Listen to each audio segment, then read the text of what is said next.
Good morning. Thank you for joining us for the Odgers Berndtson One Question Spring Series. I'm Jules McKean. I run the media practice for Odgers Berndtson Executive Search out of London. This morning I'm joined by Marcus Orme. Thanks for joining us, Marcus. Hello, Jules. Good to be here. Marcus is the CEO and one of the original founders of Medialab Group, having begun working there in 1997 and then in 2005 leading a management buyout alongside his two co-founders. What started off as a traditional media agency has developed into something very different. Medialab is a data marketing partnership, providing data-driven insights to deliver transformative outcomes for organisations they believe in. They work with over 30 charities and were just named the fastest growing company in Campaign Magazine's top 20 UK media agency list for the second year running, which is no easy feat in the middle of a pandemic, it must be said.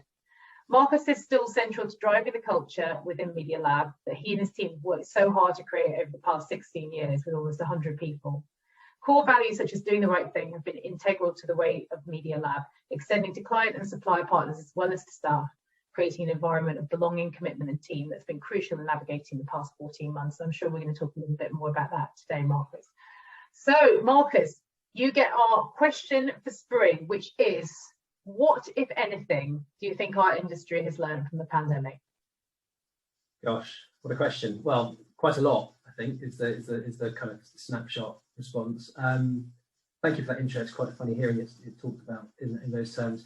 I think for me, we've probably heard a lot and read a lot about culture being essential in communication. And I don't mean to sort of labour that point, but it'd be remiss of me not to sort of say that has been fundamentally important to the way we've had to navigate those sort of choppy waters of the pandemic. And that's not just in terms of how we communicate as a team, in terms of the Medialab gang, but very much how we communicate with our client partners and supplier partners, because that has been fundamental to a lot of the opportunities and challenges that we've faced in this crazy period. And culture is used in so many different terms, but for me, it's, we work with a bunch of charities for a reason, because fundamentally we like to work with partners that we believe in and have a cause. So being part of that is really, really cool, and we really get behind that. But when I look at the team around us and how we're growing and what we're doing, it feels like if you take everyone along that journey with you and they understand precisely where you are at that current moment and what we're going to be going through and how we do that together, you've got a better chance of making things happen. So we've always been quite an open book. Good or bad, the reality is, people who know me know I'm quite straight, and fundamentally I just kind of believe you should let everyone understand what's happening. So we've always had that philosophy of sharing information about the ambition of the business and what we're trying to achieve, what our goals are, but more important, what our ethics and our doing the right thing by how we treat each other and treat our clients' outcomes as our own. And that has been really, really helpful in the whole pandemic lockdown period, because you can't really over communicate. I mean, I've heard that point said a few times, but particularly in the first 6 months, where people were so scared and so worried about what the future held, not just for their own careers and their family, their own health, letting them know that the kind of our office or virtual office environment was going to be a safe place was really, really important. So we can talk about some of the things we did, but in reality, what we did as a team and then what we did with our client partners and supplier partners was really, really be available to them to communicate, and that did generate some good outcomes. And so, yeah, I think it's fair to say Zoom, which I'm getting a bit tired of now, as I'm sure you are, but the phone also, that old piece of equipment, has been very, very useful in lockdown. And did you feel that, because presumably your clients were looking to you right at the beginning of lockdown to work out, particularly as charities, were really kind of, finding it very hard to pivot into new ways of engaging with audiences that might help to support them through that? Was the fact that you guys were an independent company, did that help you to stay agile through that period? And how did you work with your clients? Yeah, there's a lot in that. And as far as the charity sector really was hit pretty hard by the pandemic and everything associated. And if you think about the way that they recruit, often they've used events for fundraising to generate income into their important causes. So the most obvious ones like the London Marathon, but there's tons of different sorts of events for fundraising that are used by the charities that we work with and others in the industry. And to have that income stream switched off overnight was incredibly difficult for them. But then also, if you think a lot of their recruitment is done face to face. You see that form of recruitment in the streets and in offices historically, and that's hundreds of millions of pounds worth of income across those causes switched off overnight, and having a lot of those are only just gradually being used back in now. So there's a massive income gap for those not-for-profits. And so for us, it was really we had a heavy responsibility to make sure we could try and help them through that. And because obviously the government, it was quite clear that they had more pressing issues from their respect. And so there was this big income gap for the non-profits. So we really tried to make them aware of the fact that there were some opportunities in this crazy market, and it won't come as a huge surprise to hear that the TV became that old linear way of was really effective, and in terms of more eyeballs on it, because everyone was consuming information, but news, but also people had more spare time. There were a lot of people on furlough. There were a lot of people at home watching TV, and you had this kind of really extraordinary market where TV rates were at rock bottom, and there were more eyeballs watching. And so what we were able to do was to really sort of encourage our partners to redivert budgets that they may have had for face-to-face events marketing over to TV. And for those partners that we were able to work with closely, we were actually able to have some tremendous results, and actually a number of them hit their targets, and it was a very good end result. And it wasn't just TV, it was across a number of other different channels as well. So I mean, particularly digital, social media, it was very effective. And I should have mentioned, obviously, it wasn't just events and face-to-face. Of course, out of home was switched off pretty much overnight as well. So you can think of all the sort of channels that you might have used to communicate. It was a challenge, but I'm pleased to say it was, from certainly the partners we work with, it was a really good outcome for them. And presumably, some of those partners might not have been considering TV such a viable option just because of the expense. And then, as you say, that changed so quickly. You and your teams must have had to really agilely move people into a different mindset to be able to do that.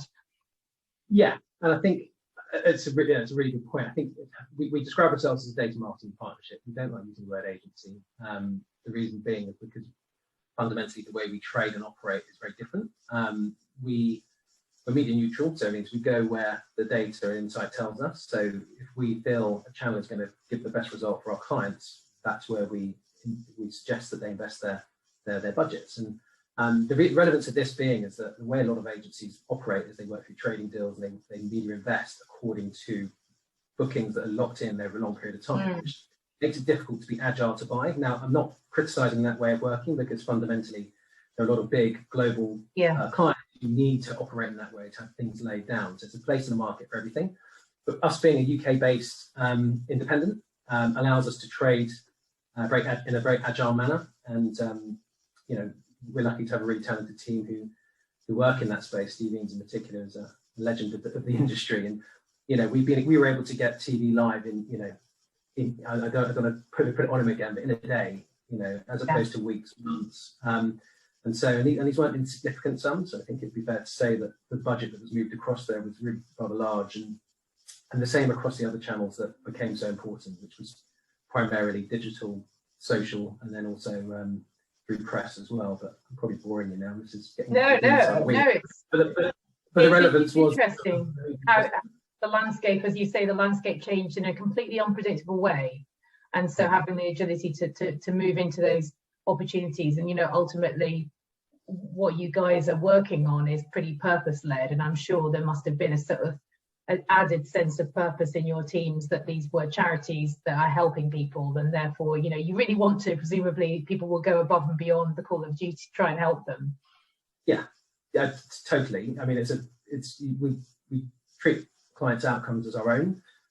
We talk about spending every penny as if it was our own hard-earned money, and when it comes to charity, it comes with even a heavier burden, because that any misspent budget is money that's taken away from those causes. So yeah, it weighs on the team and it weighs on me. But that's why we specialise in the sector, and I think that's why we've brought a lot of people across from the sector. So a number of the people who work in Medialab have a charity background, for example. So it helps us to understand how to really sort of make things work effectively, because like all sectors, and we do work in financial services and and D2C as well, direct to consumer, big parts of our business. It's there's a common theme. You know, you've got to count the pennies and make sure you provide a really, really good return on that investment, which is part of our sort of data-driven, performance-led approach to working, really, part of the mentor. And so, but before we sort of round off then, what is, in your view, is there one thing that you hope that we'll carry over, whether it's a way of working, whether it's a way of thinking, whether it's a way of constructing teams or working with your clients? Are the things that you look at and you think, as we're starting to open up, you know, what are the things that we really don't want to lose? You know, that actually we kind of have learned something there. That's a really good question. There's tons, but I suppose really that agility, that real speed and efficient way of working. I mean, we're really looking forward to. We're already transitioning that way back into London and you know, doing 3 days a week in the office. But the point is that way of working at home and being able to move quickly has been really, really effective. And if we can keep that kind of way of working with our clients to action things as in the efficient manner that we've been able to, it bodes really, really well.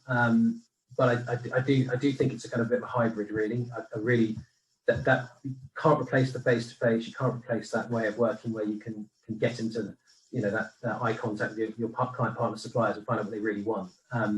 So it's a bit of keep that efficient way of working that we've taken in that period of lockdown, but then combine it with a bit of good old human interaction face-to-face to find out what some of the pressing issues are that are more longer term as well.